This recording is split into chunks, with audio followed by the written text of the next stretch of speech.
Hello and welcome everyone. Today we will discuss how to import our data from Excel to SPSS file. You can directly enter your data into the SPSS file. We will deal with this in our next video. Today we will discuss how to import the data I have entered into Excel into SPSS.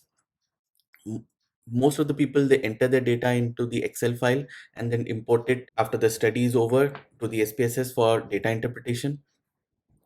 You can also use numbers in Mac for entering your data. It is very easy to export these files.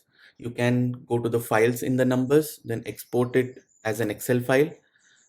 So this is how you convert your data that you have entered into numbers into an Excel file.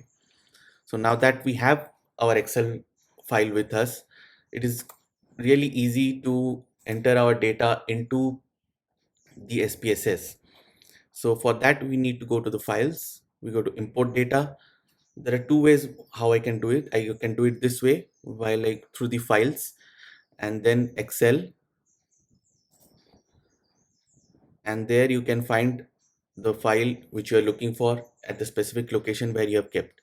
You can enter the data from other sources as well, but since most of the people, they use Excel, I'm explaining through Excel only.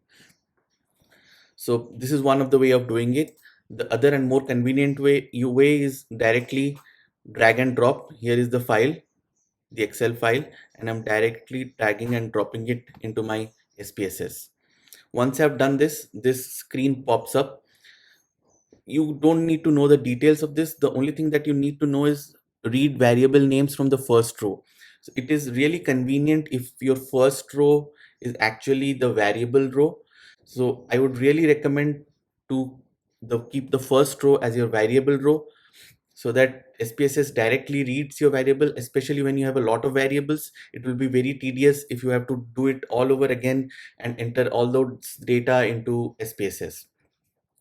So you just need to go select OK, and the data will be imported into the SPSS file. So here we see the data has been imported from the Excel file. So once you have seen that all the variables have been included over here, you go to the variable view. There you check what actually the Excel has interpreted them to be. Mostly it does everything okay, but like this particular satisfaction score is a ordinal score. You can change it to ordinal.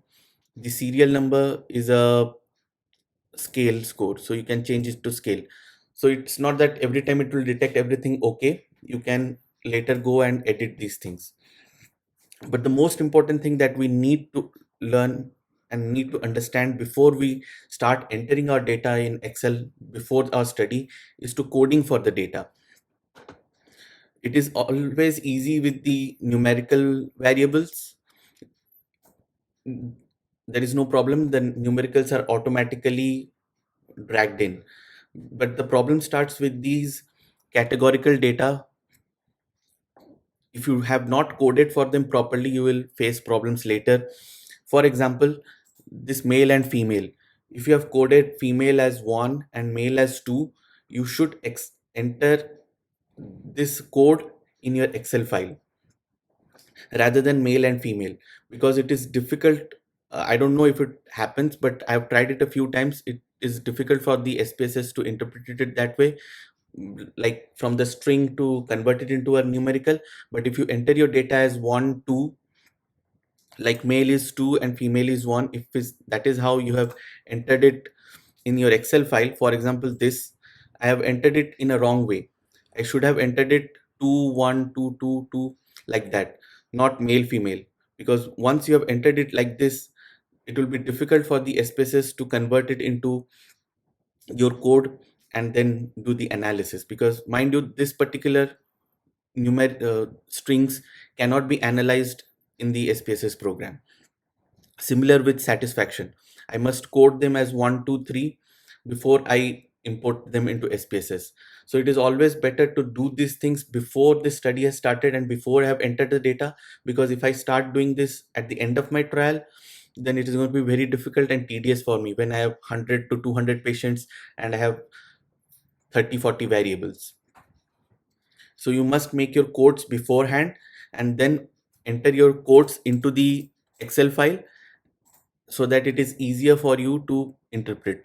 So once you have entered the data into the SPSS, you can go to the variable view here into the categorical, and here you can change it, the values. You go to the values, there you add one as female and two as male. So for every one, it will make it a female. Every two that it detects, it will make it the male. So this is how you do it, and this is how you import your data from the Excel. It is very easy, but you must keep in mind to keep these codes ready before you start your study and before you start entering your data, because if you do it at the end, it is going to be very tedious. Thank you for your patience. And in the next class, we will discuss how to enter the data directly into the SPSS program.